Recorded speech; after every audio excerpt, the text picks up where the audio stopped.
मग ते बजेट, तिथून पुढे बजेटिंग आणि बजेटचं गोष्ट सुरू झाल्या, मग तो निर्णय घेतला. घरच्यांना सांगितलं होतं असं असं आता टीम जमली, सगळं झालंय. आणि मग ती 5 एकरातली पैकी पहिली 3 एकर, 2 एकर पहिल्यांदा विकली. 15 लाख रुपये एकर मी विकली. 30 लाख रुपये आले. अंदाज होता की एक 60-70 लाखामध्ये आपण सिनेमा बनवू, कारण सगळेच मदत करणारे होते ना, कमी बजेटमध्ये सगळेच, तुम्ही सगळेच त्या बजेट याच्यामध्ये काम करत होता. तर तो एक विश्वास होता की आता ह्या ह्याच्यामध्ये होईल. पण जसं आपण सुरू केलं आणि पहिलं वर्ष म्हणजे 2013ला जानेवारीत मी व्यवहार केला. जानेवारीत पहिल्या 11-12 तारखेला जमिनीचा व्यवहार केला, पैसे आले, काम सुरू. त्या उत्सवात जे काम सुरू झालं तर 4-5 महिने मी प्रीचं आधी सुरू होतं. आणि मग आपण वर्कशॉप सुरू केलं तिकडे गावाकडे जाऊन. पण ते शूटच्या तारखा जसं जवळ यायच्या तसं काहीतरी अडचणी वाढायच्या आणि ते एप्रिलला सुरू व्हायचं, मार्चला व्हायचं, ते मेला सुरू झालं. मे मध्ये सुरू झाल्यानंतर एका झटक्यात संपल असं वाटलं तर 7 जूनलाच पाऊस सुरू झाला. त्या वर्षी काय योगायोग असेल, एकही दिवस मागे पुढे नाही. आणि मग ते अर्ध शूट झाल्यावर आता ते पैसे जे जमले होते ते संपले. ते करायचं काय? तर परत आता ते अर्ध घेऊन जिकडे जिकडे फिरलो. आता तू पण होता बऱ्याच ठिकाणी, आपण जात होतो, फिरत होतो, पण ते लोक नव्हते हे करत. आता ते साहजिक होतं, कारण विषयच वेगळा होता ना. त्यांना तो सिनेमा त्यांच्या हिशोबाने, सिनेमाची जी गणित आहे किंवा व्यावसायिक गणित आहे त्याच्यामध्ये तो सिनेमा कुठे बसत नव्हता. आता मला माहित होतं किंवा आपल्याला माहित होतं आपण सिनेमा उत्तम करतोय, चांगला होतोय, पण ते त्या निर्माता म्हणून त्याचा जो कॉल आहे तो त्याला घेता येत नव्हता. ते कुणी तयार झालं नाही. मग तुमच्या सगळ्यांचंच बंधन होतं, अरे कधी करायचं की नाही, होईल का नाही, हे सगळं झेलत शेवटी मग ती उरलेली 3 होती, ती फुकली. बरोबर. आणि पुढच्या वर्षी म्हणजे 2015 परत आपण एप्रिल मे मध्ये सुरू केलं शूट. आणि मग ते शूटिंग संपलं. तर हे जे झालं त्याच्यानंतर बाकीच्या गोष्टी पोस्ट प्रोडक्शनच्या त्या होत्याच, पण सगळ्यात महत्वाचा आनंद काय होता, शूटिंग सगळं आपल्या हातात आलं. ते सगळं आल्यानंतर मग ते पोस्टचं सगळं होत गेलं आणि उत्तम सिनेमा म्हणजे जेव्हा सगळ्यांनी बघितला पुणे फिल्म फेस्टिवलला, म्हणजे त्याच्यातही बऱ्याच गोष्टी झाल्या. म्हणजे मी त्याच्यातलं तर एवढी पुणे फेस्टिवलला सिनेमा सिलेक्ट झाला इतका, म्हणजे तो मी अजूनही विसरू शकत नाही. एवढे हे होतं. 11 तारखेला पहिला स्क्रीनिंग होतं, 11 जानेवारी 2015. तर पहिलं स्क्रीनिंग होतं. मी DCP सबमिट केली 9 तारखेला सबमिट केली, कारण सिलेक्शन झालं होतं. DCP मी मुद्दाम, आपली DCPच निघत नव्हती ना लवकर, कारण वेळ झाला होता एडिटला, DI-ला आणि तिथल्या बाकीच्या गोष्टी. कसं तरी हे करून अरेंज करून DCP आणली, DCP दिली. आणि रात्री 12 वाजता विशाल शिंदे जे पिपचे सगळे कोऑर्डिनेटर आहेत त्यांचा फोन आला. म्हणलं अरे भाऊराव, ते DCP प्ले होत नाही. अरे बाबा, हादरलो, तिथून प्ले होत नाही. परत 12 वाजता तिथे गेलो, सिटी प्राईडला त्यांचं सगळं ते चेकिंग सुरू होतं. तिथे गेलो आणि म्हणजे 12 वाजता म्हणजे 10 तारीख आली. तर त्या याच्यात ते म्हणले दुसरी DCP लागेल. तर बरं, DCP करायला त्या 50,000 रुपये त्यावेळेस लागत होते.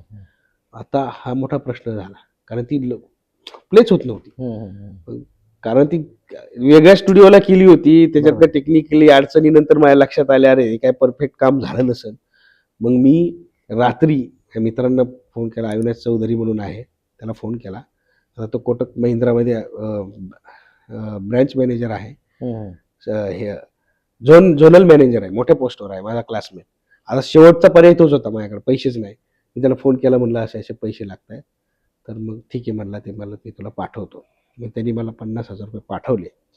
मी सकाळी डायरेक्ट 7 वाजता थेट फिल्म लॅबला निघालो. इथून सकाळी निघालो, 10-11 वाजेपर्यंत फिल्म लॅबला गेलो. तिथं उज्ज्वल सर होते, उज्ज्वल निरगुडकर. त्यांना सांगितलं, सर असा असा प्रॉब्लेम झालाय आणि हे असं आहे. मग त्यांनी जरा खर्च कमी करून मला DCP करून दिली. आणि म्हणलं मला अर्जंट द्या, कारण 10 तारीख आहे आणि ती उद्या स्क्रीनिंग आहे. तर त्यांनी मग संध्याकाळपर्यंत मला ती DCP ते सगळं करून दिलं. तर मी ती DCP घेऊन रात्री 4 वाजता तिथून निघालो. तो जो एक्सप्रेस वे आहे, वेस्टर्न एक्सप्रेस, तो हायवे आणि पलीकडे फिल्म लॅब, तर रोड क्रॉस करता मला 10 मिनिटं गेली. ते हातात ते मोठी DCP फिल्म लॅबची तेवढी पेटी त्यांनी दिली होती ड्राईव्ह सहित, ती घेऊन एक सुटकेस हातात घेतल्यासारखा मी उभा होते आणि भराभर गाड्या चालल्या होत्या. तर ते कसं तरी कसरतीने मी क्रॉस करून पलीकडे आलो. तिथून त्या दूध टँकरमध्ये मी बसलो. मी साताऱ्याला जाणाऱ्या दूध टँकरमध्ये बसलो. त्या पलीकडे महानंदा आहे, महानंदा डेअरी, तिथं टँकर, कारण त्याच्या आधी मी बऱ्याचदा टँकरने गेलो होतो. तर तिथून टँकरने म्हणलं साताऱ्याकडे जाणार आहे ना, पिपचं ऑफिस इथं सातारा रोडला झालं होतं. मी कात्रजच्या चौकात उतरलो रात्री उशिरा 11-12 वाजता, 10 तारखेला 11 वाजता मी तिथून विशाल सरांच्या संपर्कात, किंवा असं असं झालंय, डीसीपी घेऊन येतोय, असं असं झालं, डीसीपी घेऊन येतोय. म्हणलं आता चेक करा काय असेल तर, नाही तर उद्याचं व्हायचं नाही स्क्रीनिंग. त्यांनी ते चेक केलं आणि सुदैवाने डीसीपी प्ले झाली. 1-1:30 वाजला होता. मला सिटी प्राईडचे बरेच सगळे कर्मचारी होते ते त्यावेळेस, तोपर्यंत थांबले होते. डीसीपी प्ले झाली आणि दुसऱ्या दिवशी स्क्रीनिंग दुपारी काहीतरी 12-1 स्क्रीनिंग होतं असं काहीतरी.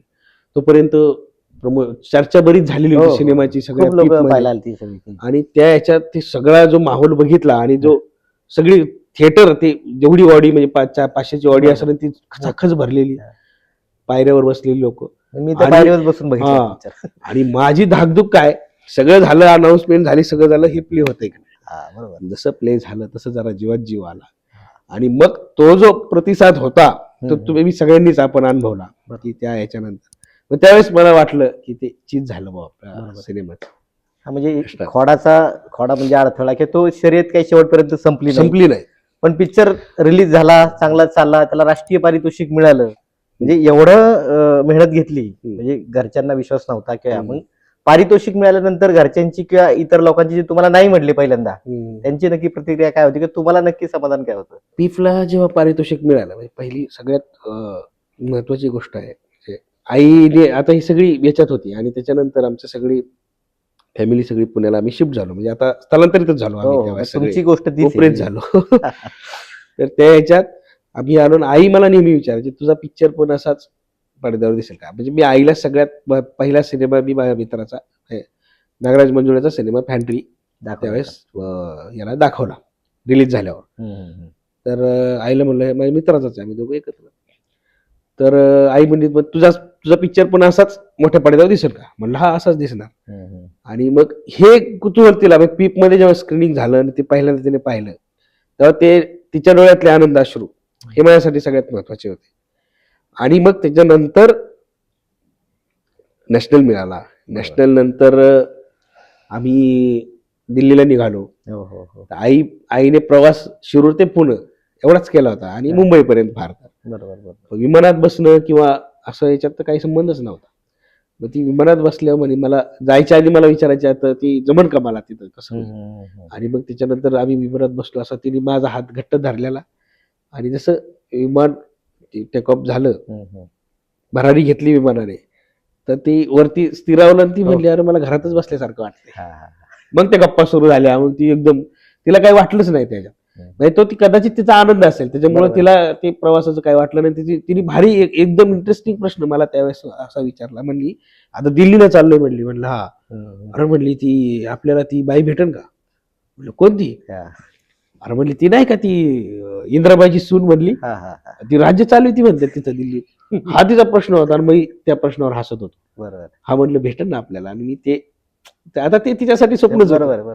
तिथून आम्ही दिल्लीला गेलो. मग तो सगळा सोहळा झाला. पण ते जे समाधान होतं, म्हणजे त्याच्यानंतर आधी चर्चा काय होती, आमच्या सगळ्या गावाकडे इकडे तिकडे, आता हे संपली, आता कशी काय जमीन बिमीन इकली म्हणजे ही रस्त्यावर आली, अशी सगळी चर्चा होती.